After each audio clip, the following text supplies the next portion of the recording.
For the front end assembly, we have two packs again, like we did with the back end assembly. This is the front end door pack that you'll receive.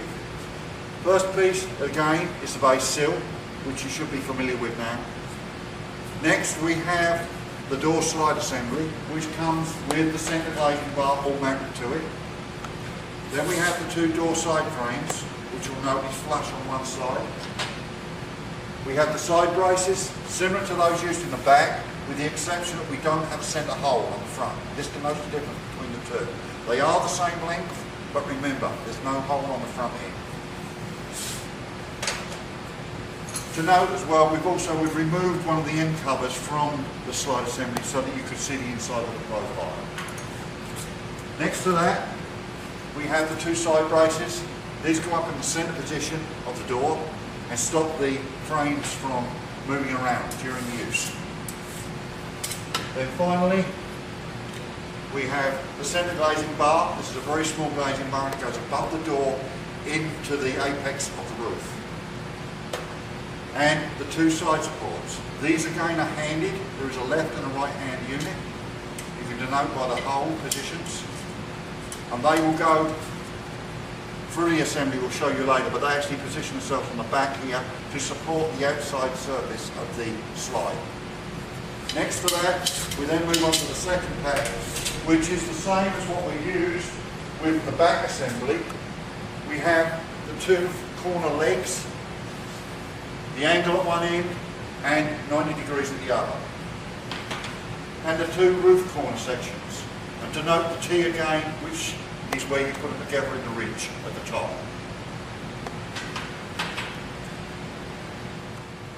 Okay, we've started the same as we did with the back end section. We've preliminarily put the bolts in, the T-bolts into the positions where they're going to be used to assist us with the main assembly. Now on the front end, please note, we use the same frame section that we use for the back end, which means we've got additional holes up the frame which aren't used. So the first T-bolt will be positioned in the outside hole.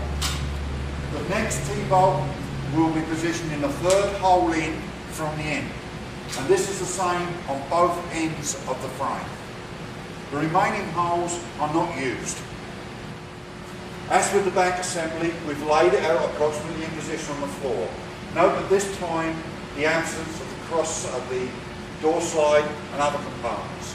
We've got the main corner pieces, we've got the base, and we've got the two side rails, or the two side door frames for assembly. One other thing to be noted is that the bracket, the centre bracket for the ridge, note is the one with the additional hole in the middle at the bottom. This is the top corner bracket again. You'll note it's the same as when we assembled the back end. We've got the bracket in position. We've also remembered to put on your two bolts into the vertical slot and put a nut on each one, the same as we have here. The side brace will mount in the same way it did in the back onto the lower bolt on the bracket with the inside facing out. Additionally, you need to add one more T-bolt into the slot of the leg going down. This we would move down a position approximately halfway.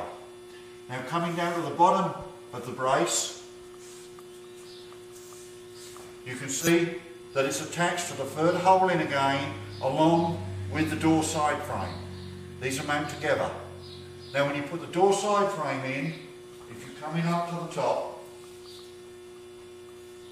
we again add one additional T-bolt. This is for the door side brace, I mean. Then if you come up to the top of it, you can see we've mounted it into, you've got two holes. They're spaced approximately 1.5 inches apart. You want to position that door side frame in the lower hole of the two. Then from there, we come across to the ridge bracket. Again, it's the same as when we assembled it in the rear. We add the two additional bolts into the vertical slots on the frame. Yep. Next part of the assembly is to put the door slides assembly in place. What we've done here before we actually put it into the unit is we want to put two T-bolts on the ends, one at each end, and we want another additional two T-bolts to use in the centre. These will be used to position and hold the centre glazing bar above the door. Okay, to get this in, we need to lift the frame up and slide it underneath. And it positions, the bolts will go into the two holes just above the door frame. You see it's quite a tight fit. And once you put it in there, hold it in place, and we'll put a nut on.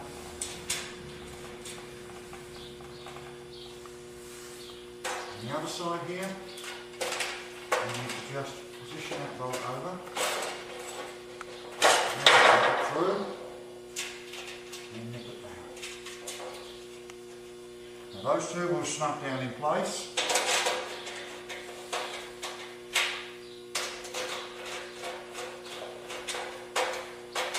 Like so. Now the next part is we're going to install the centre glazing bar above the door. To do this, you'll need to use the small bracket that comes in the kit. It's the 3-point bracket and it will fit on the centre. We approximately position the two T-bolts in the middle. We'll put a couple of nuts on there just to hold them for now.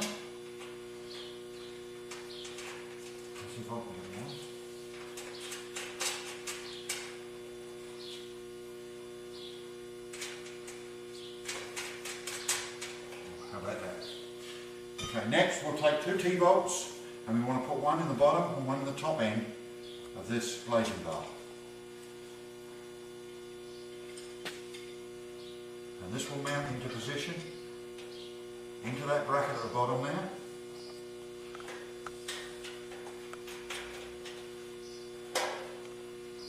Second one, just move your T-bolt just to get it approximately in line.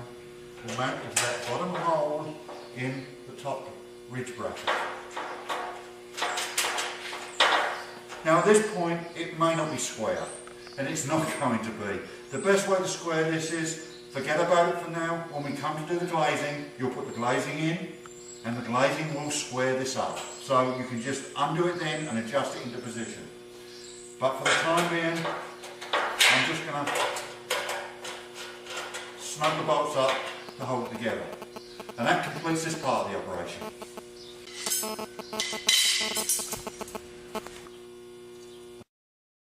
Put this one up out of the way is we're going to install the door side brace. To do this, it goes underneath the main side brace, over that T-bolt, if you remember the one we put in the slot, and I've set it approximately midway up the leg. Bolt in the door frame gets moved down and it's positioned over the top. We complete this on both sides. Again, we just nip the bolts down. They will be adjusted at a later time.